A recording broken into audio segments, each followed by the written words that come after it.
Ohio, interviewing Mr. Jack Winters. My name is Jake Fortberry. Sir, just start out by telling us what you remember about growing up, what your dad did for a living, and how it was like growing up in the Great Depression. Well, I was kind of fortunate. My dad worked for the telephone company, Pacific Telephone, and so he had a regular job, although the hours in 1935 were cut down to 35 hours a week, but it still was good pay. So I was fortunate that way. I had two brothers. Well, I had a brother 2 years younger than me. Then in 1935 and 37, when I was 10, 12 years old or whatever it was, my mother had a girl and then a boy, which left us with two families in a way because there was a 10 years difference in them. And I went to school, Alhambra High School, which at the time I went had 5,600 students in it. My wife insists that I was antisocial because I took every science class and everything else and didn't go to all of the social activities and others. I had a couple of jobs, so that took my spare time away. I liked to go to school and I liked to study, got good grades. But the family never talked about college. And then the war came along, and actually my dad passed away the week I got out of high school. And Pearl Harbor occurred 6 months later. And I was working at the telephone company then in the switching systems like my dad had previously done, although I was just a new employee then. And a year later, I volunteered to go in the service. And in that time when I was a teenager, I had met my wife at church several years before. And so by the time I went in the service, we were engaged. But I went in and I entered the service at Fort MacArthur in San Pedro, California. They shipped me to Camp Roberts, California for radio school, and I was there for my 3 months of training as a radio operator and other things that they taught us, including firing rifles and all that basic training stuff. And the 3 or 4 days before I left basic training, they came to us and said that they wanted to put a bunch of guys in college in a program called ASTP, Army Specialized Training Program. And it was supposed to be for sophomores. I was not a sophomore, but I was willing to give it a try. And I didn't pass the test, and I shipped out a couple of days later and went to an artillery outfit in Texas. And it turned out that the captain of the artillery outfit was a reserve officer who had been activated from PT&T back east somewhere. And he had a relationship then with me because I was from Pacific Telephone. Same major company.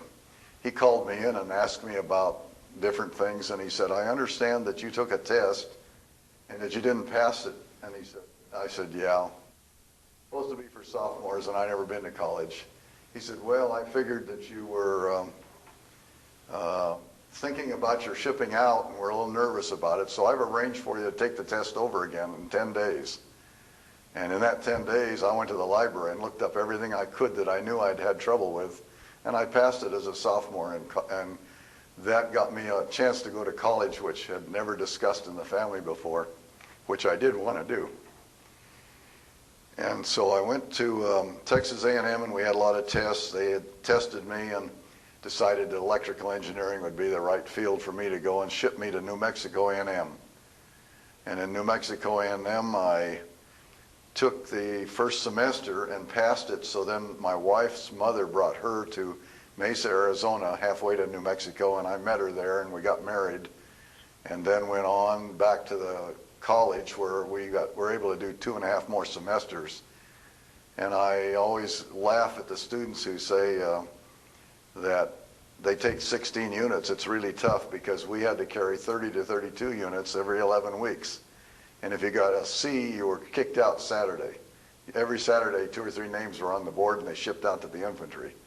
I always said that's called motivation. But I thought that was neat that I got that many semesters of college out of that, and plus the radio training. And I did get some other schools later in the Army, which I thought that was a benefit to me. They closed the ASTP program when they were getting ready to load up all the units, my understanding is, for Normandy, and then after Normandy and the war in Europe. And so they closed it about 2 weeks before the end of a semester, which really didn't make us happy because we lost our units for that semester.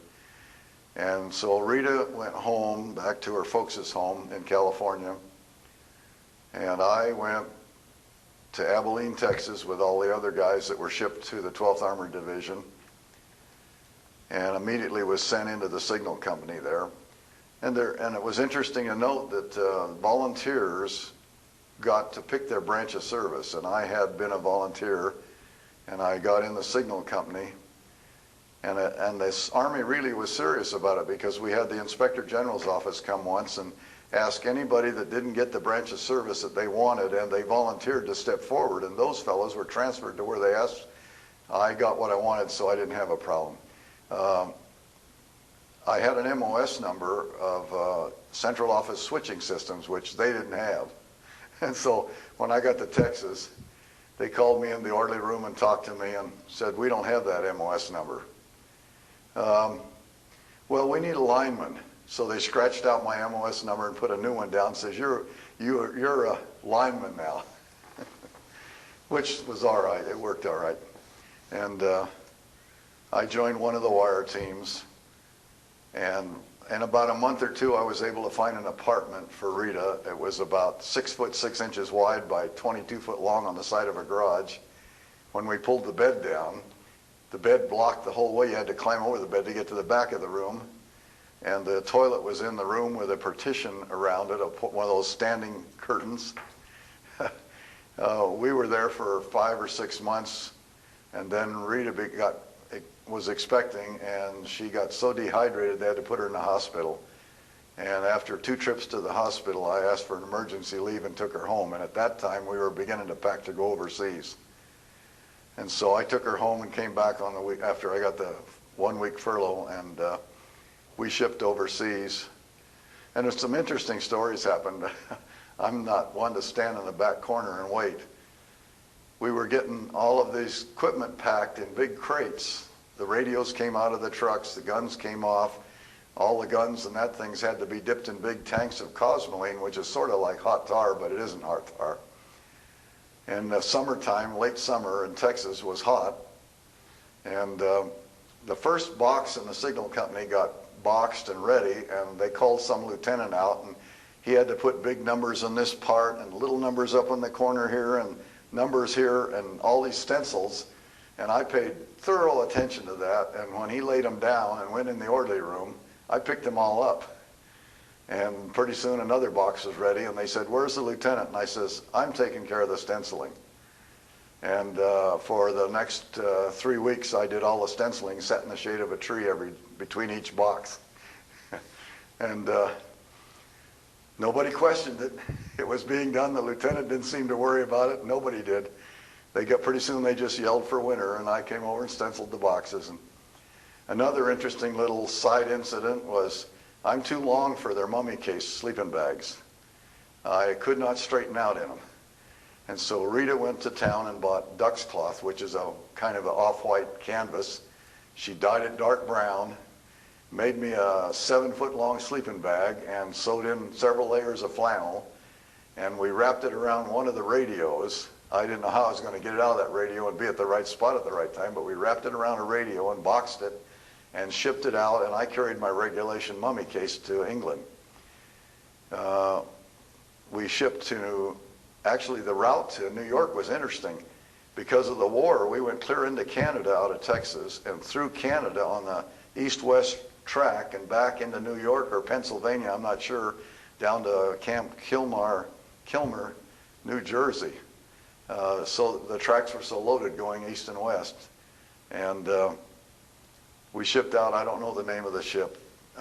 We shipped into Southampton.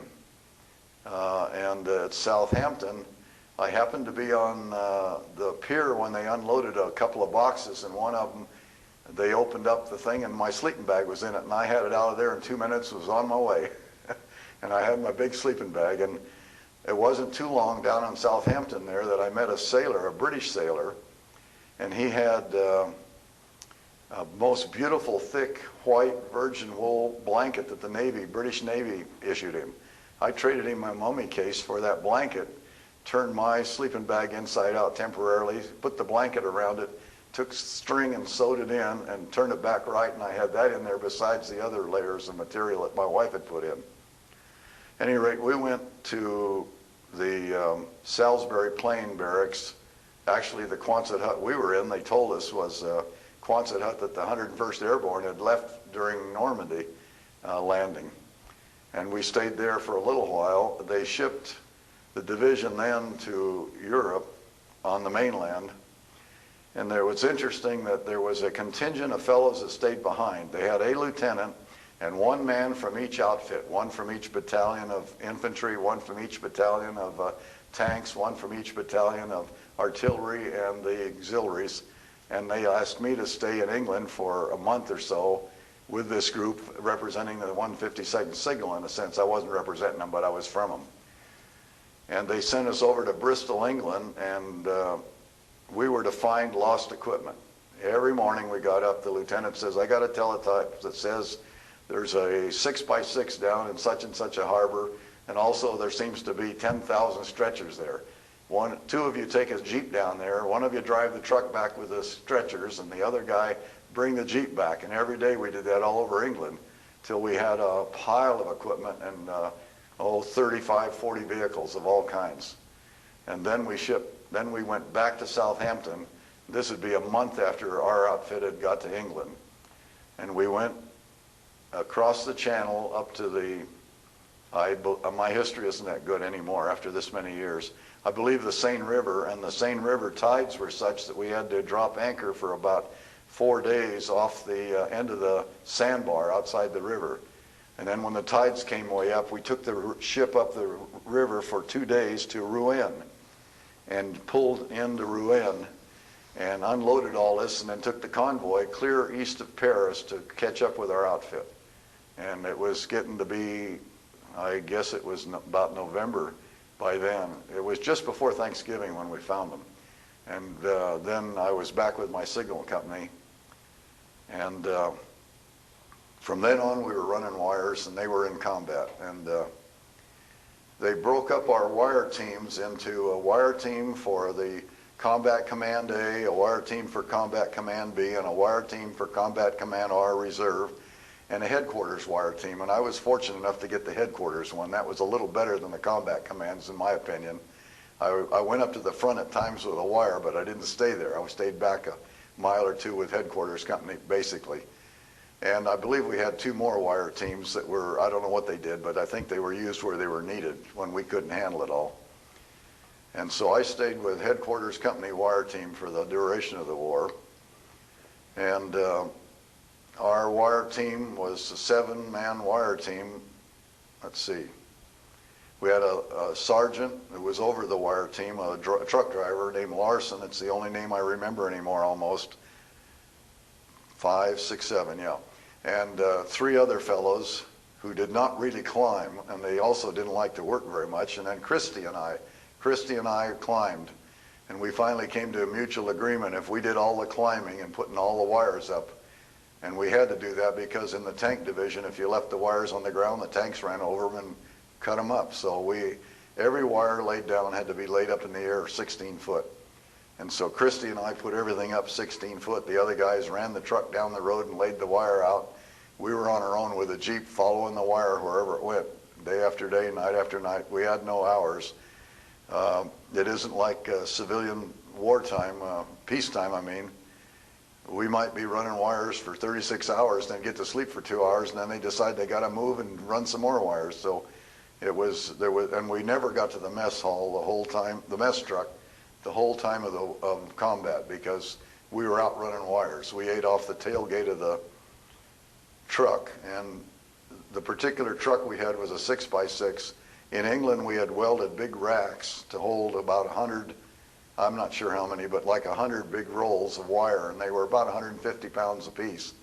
And I apparently have lost a lot of strength because I used to grab them and throw them to my knees and throw them on the tailgate, and I couldn't do that anymore.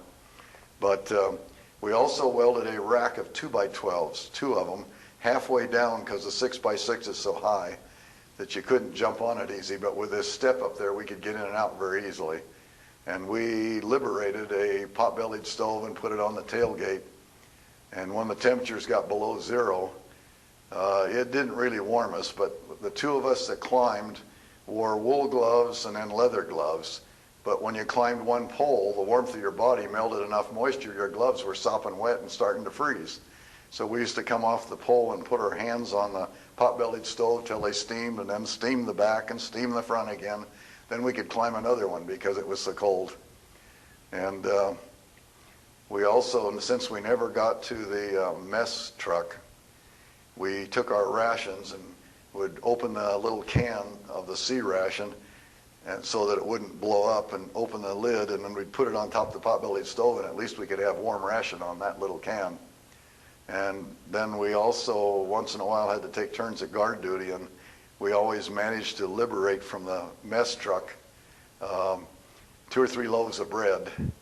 And they had 1-gallon cans of what they called tropical butter. It's almost like cream cheese, so it wouldn't melt when it got hot. We always kept a can of that on the truck and a can of orange marmalade. I still like orange marmalade. And we would eat the ration, and we'd put 2 or 3 pieces of toast, make toast on the top of the pot-bellied stove, and put either orange marmalade or tropical butter on it, which was cheese flavored. And that was our meals for about, 6, 7 months. We just didn't have any other meals, but that kept us going anyway. I don't know, you might be interested in some incidents that occurred. We were in a long convoy. Convoys are notoriously slow, and the time, when you got them 2 miles long, when the front stops, then everybody else stops, and then the front starts, and after a while you do. We were in the woods in southern Germany, and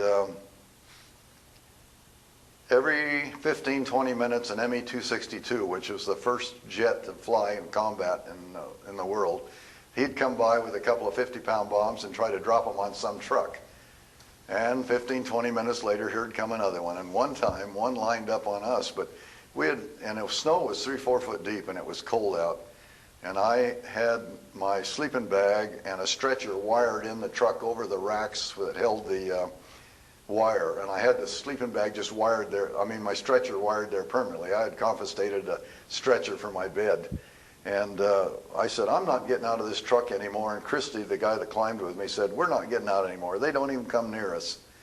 And so we just stayed in our sleeping bags. And this particular plane picked our truck.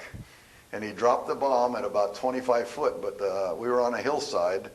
And he was coming from the high side, and the bomb went over our truck about 10 foot high above it, but the ground sloped off so fast that the bomb went 30, 40 foot down the embankment before it hit the ground and blew up. And we were in the snow, and 0.2 of a second later, and all the guys said, I thought you guys said you weren't getting out. We said, well, we had a change of heart. And so we were all covered with snow again because we dove out of the truck into the snow.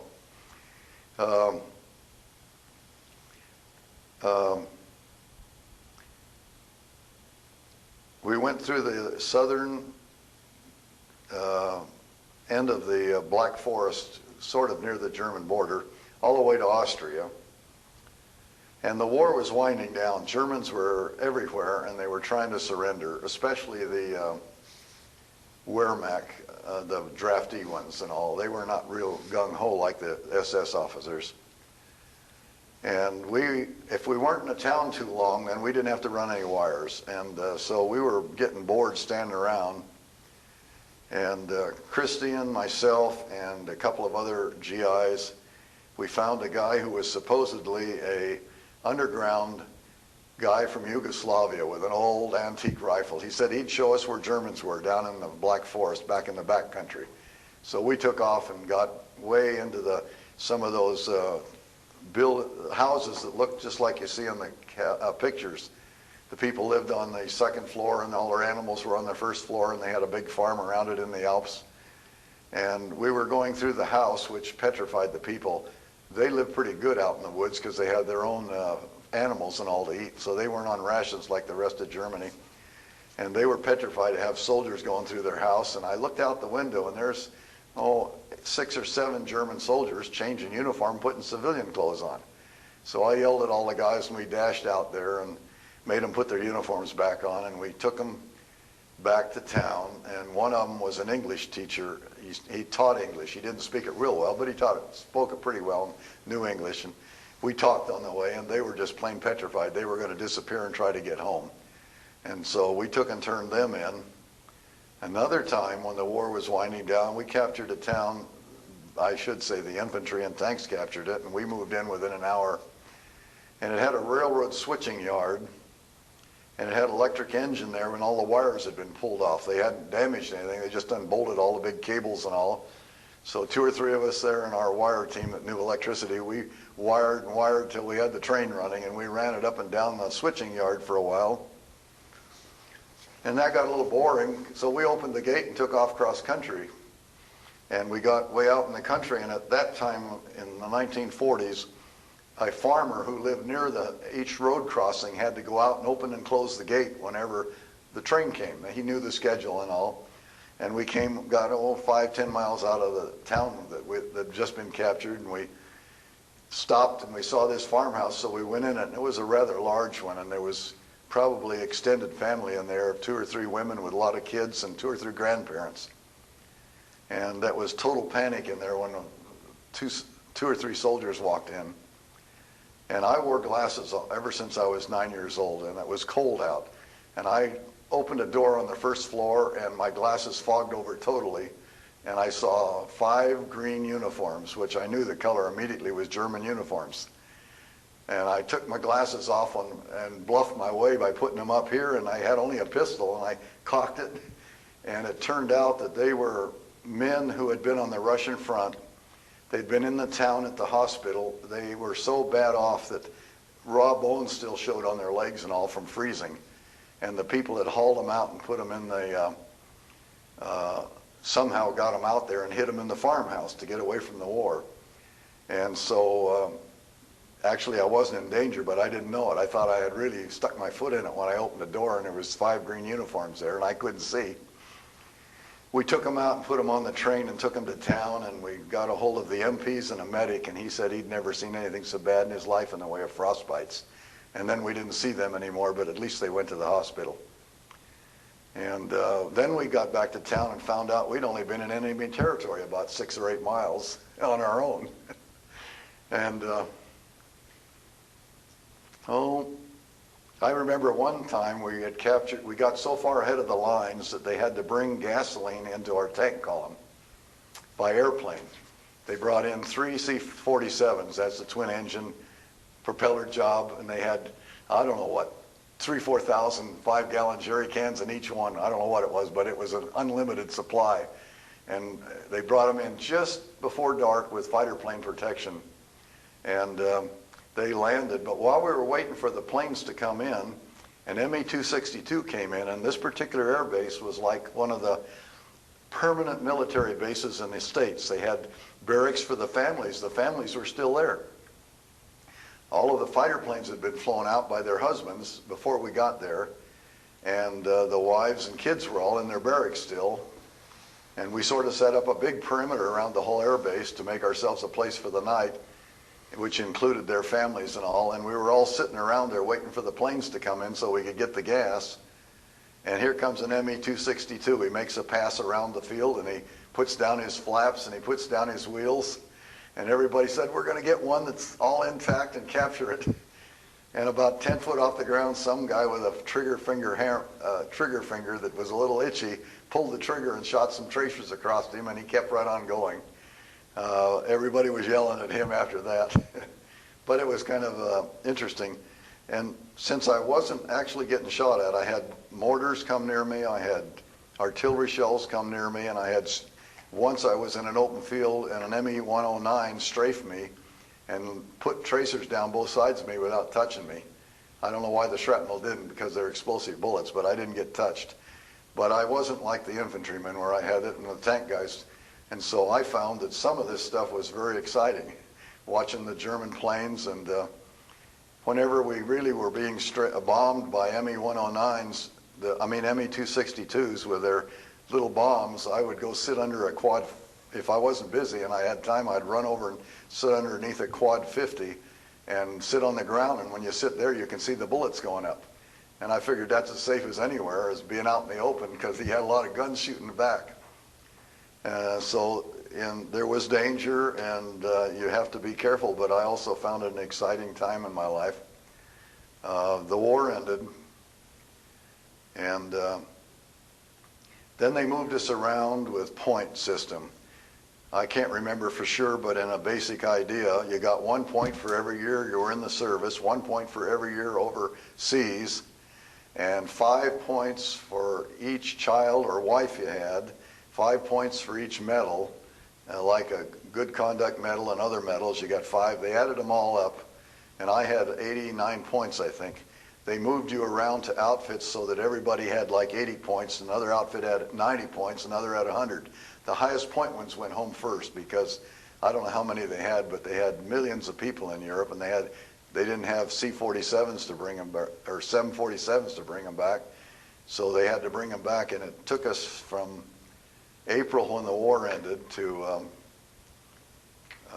December 26th. And I went to another outfit in the fall and stayed there and did nothing really, just waiting for our turn to go home. The military tried to put pressure on us to re-enlist for occupation duty. The commander of the whole outfit I went to got up a couple of times, said, if you want to get home for Christmas, you got to re-enlist. And he didn't really get any takers. We didn't get aboard till December 26th, so I don't know whether that's coincidence or real, but that's the way it worked. We had a number of, it's interesting, the different personalities. In our wire team was one fellow who had been in World War I, and he rejoined, even though he had a wife and kids, and came overseas, but he drank real heavy. And I think we were listening to a program last night or something or other where they talked about the Germans had a big gun that shot every few minutes into Colmar. And we were in an apartment house staying there for a few days till they got reorganized and got us out of Colmar. And we were on the German side of the apartment, and three of those shells lit within 200 yards of the hotel. This fellow, in his drinking continually, would watch his clock. Then he'd get nervous and run down in the basement, clear down in the basement. But then he was alone down there, and he'd watch the clock, and pretty soon and then he'd get so scared he'd run back up with us. And he did that for hours and hours, up and down the stairs. He didn't know what to do. And another interesting incident before we leave and come home occurred.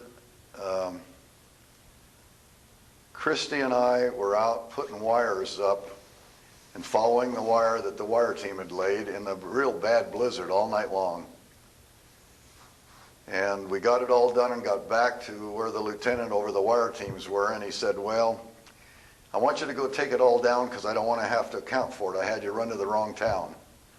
We got to run it to the right town. And normally we left it and some rear echelon guys picked it up after we moved on. But in this case, he didn't want to account for all that wire.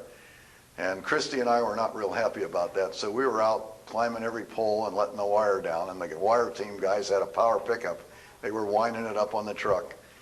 They were way behind us, and so we were ahead of them letting it down. And there was a large field that sloped upward away from us, and then a row of trees about 300 yards away. And Christy drank pretty heavy. I never drank in my life, but he drank pretty heavy, and he is up the pole undoing the wire, and about 3 bullets went by him. It sounded like they went in and out of him, but they didn't touch him. And I was surprised that the adrenaline sobered him up instantly for a few moments. And he only touched the pole about twice, and we were laying in the snow. And about 3 or 4 minutes later, a Jeep with a lieutenant and a Jeep driver came running along, and they saw us laying down, so they dived out in the snow too, asked us what the matter was, and we said, well, somebody's shooting at us. And so we talked it over a minute, and there was no more shooting, so Christy and I went to the Jeep and got a couple of grease guns, and we put a clip in them and fired them into the woods there. Then we reloaded and took off into the woods. The Jeep took off around the bend in the road where we couldn't see him anymore. And then I jump about 30 years ahead, and I'm at one of the reunions, and I hear a fellow telling about how he found these two signalmen laying in the snow. They dove out and talked to them, and the signalmen started to go in the woods and see if they could find who was shooting at them. So they drove around the bend in the road, and we're going to come in the woods from the other side. And this Jeep driver, fellow that was talking at the reunion, said, I jumped out of the Jeep into the snow, and it turned out to be a bar pit, and I went down about 4 foot and broke my leg badly above the knee. And so I ended up in the hospital the rest of the war.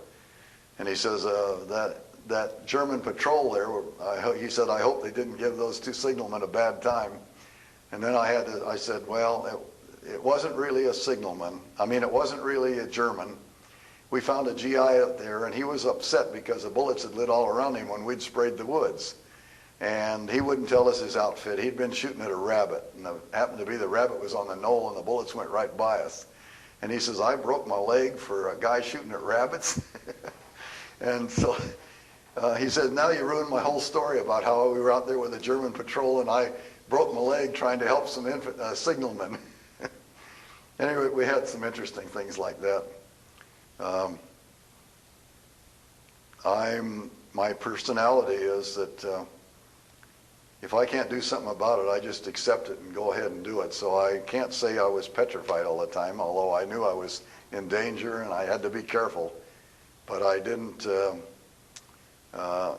really lose any sleep. When I laid down, I went to sleep until they woke me up. I just had the ability to do that. I thought of another interesting thing. We were on the Danube. Before we crossed the Dillingen, well, we'd captured the Dillingen Bridge intact, but we were still on the, I suppose it's the north side. I don't know that, I can't tell which, it's been so long. And we had laid wires about 5 miles down the river on a road that ran along the riverside to another town, and then in the middle of the night that wire went dead, so they got us up and told us to go down there and find it. Christy and I got in a Jeep. The Jeep happened to be quitting on us every 5 minutes, so we were out there in the dark couldn't use a light because the Germans were on the other side of the river. We were in plain sight. We finally got to the other town and pulled into the town and came around the bend, and it was a fair size. It wasn't a town that had skyscrapers, but it was a fair-sized town. And we pulled around the bend, and there was about 100 German vehicles in convoy sitting there. Almost scared us out of our wits at that time. And then we realized they were empty, totally empty. Either the Germans had swam the river or they had boats and left. We found the end of the wire and found out that the outfit had moved. With a little playing around, we spliced that wire to another wire and patched it to where they were now and started back. And we were driving down the road heading back for our outfit near the Dillingen Bridge. And all of a sudden, a flame shot over the top of our truck from just a monstrous flame. And both of us dove for the floorboards for an instant, and then out of the corner of my eye, I saw 4 of the 155 long toms about 100 yards off the road had fired right over our head without us. I suppose they didn't know we were there, and we didn't know they were there, and the flame went right over our heads as they shot guns into Germany. The big long toms are like the ones on the big battleships that fired big ones, and we drove right under that flame at the instant they fired it. We got ourselves scared then for a few minutes. Any rate, we came home on the USS Sullivan from Bremerhaven, Germany. December 26th, we left the harbor, and we went down through the North Sea into the English Channel to go south because it was wintertime, to go across the Atlantic, not being so far up. And off the cliffs of Dover, with a monstrous storm they were having up in the North Sea, the wind started rolling the boat so bad that they had taken a Liberty ship. The USS Sullivan was a Liberty ship. They'd converted it to a troop carrier, and they had put the mess room in the part of the bunk area that I was in. I was on a top bunk looking right down on everybody eating in the middle of the room, and they had stand-up tables. In a troop ship like that, you stood up, put your legs apart, grabbed your tray with your hand, and hung onto the table and ate with one hand. And it was really rolling, and all of a sudden the ship rolled so far over that all of the fellows fell down. They no longer could hang on. We were clear up over 50 degrees up on the side. the kitchen had big kettles were in safety rings, and even the kettles fell out of the safety rings. Everything came apart. And then the ship rolled back level and rocked, but it didn't submerge. And it's one of those things. 2 or 3 guys got sick with all the food all over them, and then everybody else in the whole thing was sick. On troop ship, a lot of people wouldn't know, but you only got 2 helpings a day and no seconds. And I eat an awful lot of food, and I just have a high metabolism, I guess. And so after an hour and a half, the merchant marine fellows cleaned up the whole mess, and they opened the kitchen again, and only 6 of us showed up. So I got to have about 3 helpings then, and I enjoyed that. It was very stormy coming home, and that Liberty ship was just the right length that out in the middle of the Atlantic, the nose would go up in the air and over a large crest, 20 foot high, big swell, and then it would teeter over it, and the nose would be down on the next swell, and it would be completely submerged with green water hitting the bridge. And then it would slowly rise up, and we'd teeter over the next one. We did that for several days, and my bunk was right near the single wall hull, and I could put my hand on it, and every time we submerged with the bow, I could feel the steel move in, and then it would move back out again when we went up in the air. It was a rough ride, but we came into England, to New York, and were there for 2 days, and I was put on a DC, I guess a DC-4. It's been so many years. That's a 4-engine job that's like the DC-3, but with 4 engines. We landed at Tulsa, refueled in the middle of the day, and landed at Long Beach Airport. They took us up to Camp Fort MacArthur, where I went in at San Pedro. Said, if you guys hurry, we'll process you. You can have passes tonight. So we hurried. And I got a streetcar into LA, and I got a streetcar out to Monrovia, where my wife lived. And I got a taxi and walked in 11 at night, and they didn't know I was coming. I had done that intentionally. I had written her 10 times saying, I'm coming, and then they'd tell us we're not coming. Then I'm coming, and we're not coming. So this time, most of the guys phoned, and I just walked in the door. Her dad was sitting in the kitchen, and I walked in. The whole neighborhood got up.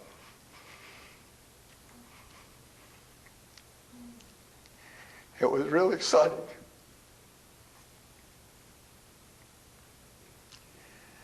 My wife had been pregnant when I took her from Abilene home on the emergency leave. My little girl was a year old when I got home. And I always kid. They used me as a boogeyman, I say. She denies it. They used me as a boogeyman because every time I got near her, she screamed for about 6 months. She didn't want nothing to do with me. But she got over it. And she was a very good girl, and she's 53 now with her own 5 kids, and they're all in college or married. So we got over that little boogeyman episode. At any rate, those are the things that happened to me and the war. And I over and over tell people that they do not realize what Europe was after the war. Towns, we're in Columbus, Ohio right now, and towns this size I saw that were no more than rubble, 10 to 15 foot high. There was no electricity, no water system, no postal system, no businesses running, no stores open. The people were in dire straits, and I think America was pretty nice to them when we took care of them after the war and got them on their feet, in a sense, with the Marshall Plan. I also made comments to many people when I've come home that I heard a lot of people say that they don't think England did their share. And I got a pass from the Salisbury Plain to London for 3 days, and I rode for an hour through suburbs that were flattened by the V-bombs and the, I forgot the other one, the big one. But at any rate, those people put up, and I was in a theater in downtown London when a V-bomb hit the other end of the block we were in. The theater kept right on going. They fought the fire at the other end, the show went on. And I think that the British did their share. That's what my opinion was, because they really took a beating and they just kept right on hanging in there. At any rate, I don't have anything else that I can remember. We have ultimately raised 6 of our own children, 2 boys and 4 girls. My wife's kid sister died, and she had 2 little kids, so we took them and raised them. We have 23 of our own grandchildren, and some of those are married and got great-grandchildren now, and 2 kids we raised have, I guess, 6 more grandchildren and theirs, which we count. That'd make 28, 29 then. And so we got a big family out of what we started. What do you remember about VE Day when you were over there? VE Day, we were still packing in Texas. The whole division was. Victory in Europe? Oh, victory in Europe, pardon me. I'm thinking of Normandy. Yeah. Yeah, VE Day. It was not the celebration that everybody over here had, or from what I see on the papers and all. We just were relieved and could settle down and quiet down. It was no big celebration. Nobody was waving their hats or anything. We just wondered what we had to do now. And actually, quite a bit of rumors occurred that we had to pack and go to Japan, or to Middle East. And then those rumors kept going for weeks. And finally, when Japan surrendered, we even had that load off of our back, and we didn't have to worry about it anymore. And I understand some fellows actually got headed towards Japan, but we didn't. We were just worrying about it. Another thing I just remembered. The division's credited with 68,000 prisoners or some figure like that. As the war was winding down, Christy and I one day went out with a Jeep. Excuse me.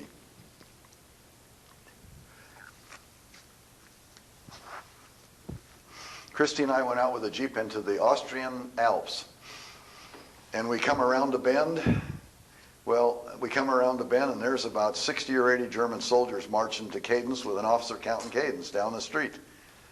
And we were committed right in the middle of them before we could do anything. And I had a pistol, Christy had a carbine, and we told them they were captured, and somebody that understood English said, yeah. And they didn't have any knives, they didn't have any bayonets, and they didn't have any guns. They had prepared to surrender.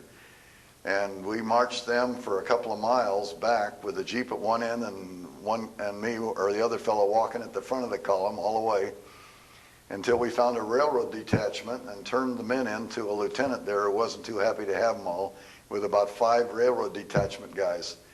That was their job, to get the trains going some way.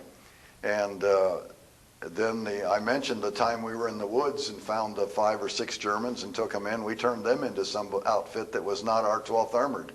So I'm sure that there are many more captured that didn't get credit. They were officially 68, but I know that with the 60 or 80 that we didn't turn into our outfit, they didn't get counted. So at least for our unit. So I bet we captured a lot more than 68,000.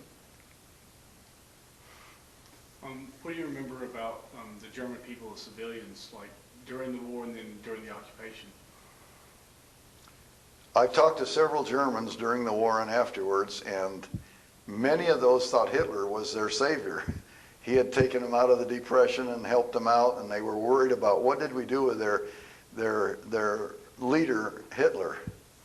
On the other hand, I one day was laying wires, and alongside of the road was these steel transmission towers with high voltage at the top, the big ones, 100-foot high, And we looked down there, and if we went up and used the tower about every 300 foot, we would be able to lay the wire there instead of in the woods, which is hard to do, laying them on limbs and everything. So we went up there, and I climbed halfway up the transmission tower, and I just started up a ways, and some farmer came out of the woods, German, and he told me in German and cautioned me that that was very dangerous up there. And even though the war was on and I was an enemy, he told me it was dangerous to climb a pole. So most of the civilians were not radical, and they were friendly in a sense.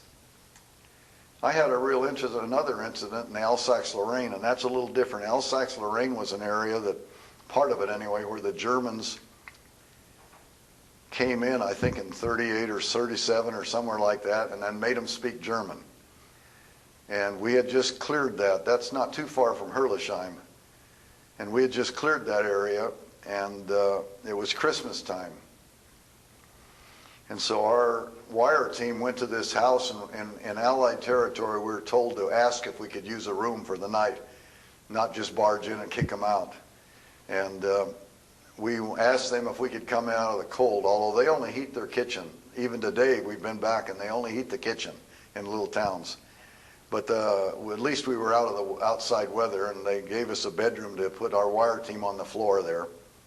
And it turned out to be Christmas Eve. That afternoon was Christmas Eve. Christy and 3 or 4 of us were nothing to do, and we were talking to this housewife as best we could. She spoke French and German, and we spoke English, but we did some. She didn't have much food, and she didn't have any gifts for the kids.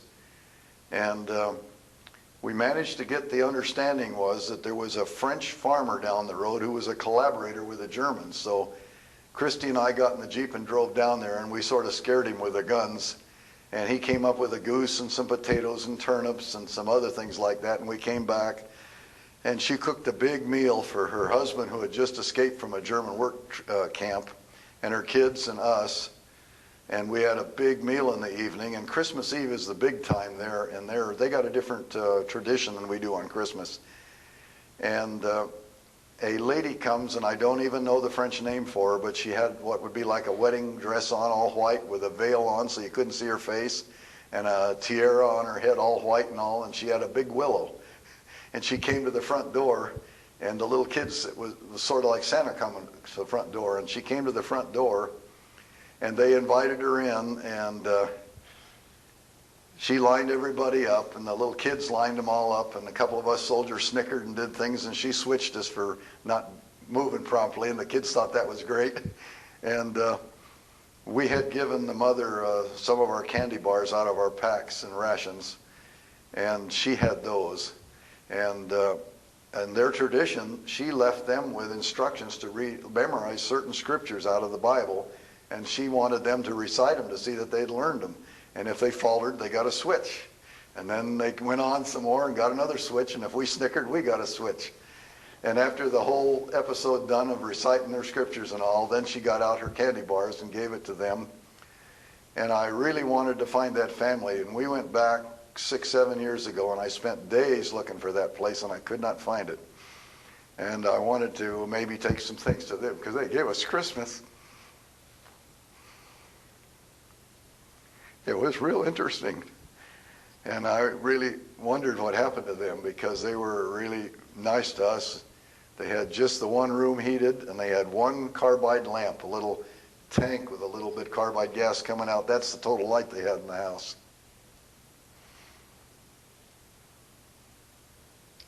I don't have any other questions. Can you think of any, Julie?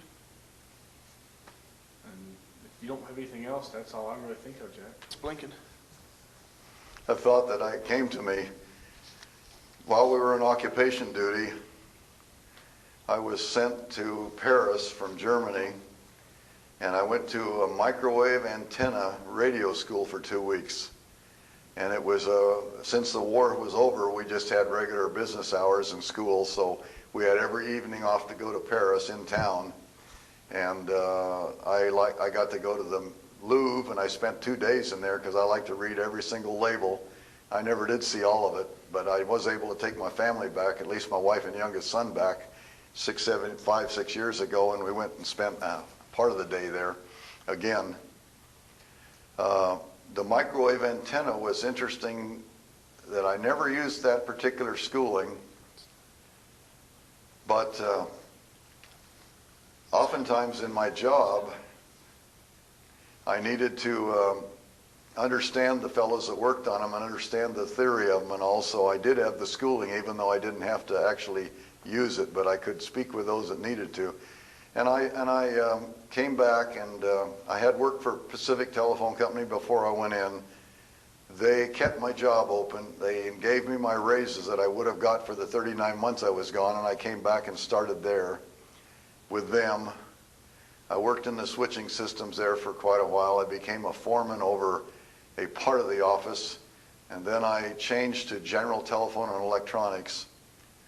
And I went back to school and finished an AA degree in electronics. They knocked so many of my units off from New Mexico A&M that I hardly had any left. And I had 3 kids by then, so I got an AA in electronics, which the company was real impressed with. They actually told me that when I got my AA, they'd put me in management, and they did within 30 days. I also got an industrial supervision certificate in California, which is a recognized certificate. They have a certain number of requirements of credits and all. And the company wanted that. I took things that I needed for the company to benefit me more than just to get a degree, although I'd like to have a better degree. And then I also got a Class D teaching certificate to teach in college. Class D is limited to one subject, electronics, because that was my major and I had so many years in it, and that was the requirements, plus some classes I had to take. And so I taught for about 10 years at Cerritos College, 1 or 2 nights a week, teaching basic electronics and electricity and subjects, and it was actually a captive audience. I announced it at work, and everybody in my class was from work. And I enjoyed teaching. I taught for 10 years on switching systems with a telephone company, and I think that's the best part of my life, was teaching all those circuits. I like the circuits. I like the electronic stuff. I'm totally obsolete now. All of the equipment I work for is pulled out, and they've got some little stuff in a corner called electronics. It does everything we did in 3 stories in an area about 1,000 square foot, where we used to have 3-story building with all the equipment. I know nothing about it, but because they put the first one in when I retired, the year I retired. But I did get the 3 educational things that would benefit me in the telephone company. I guess that caught up with what I was thinking. Forgot to mention. Okay,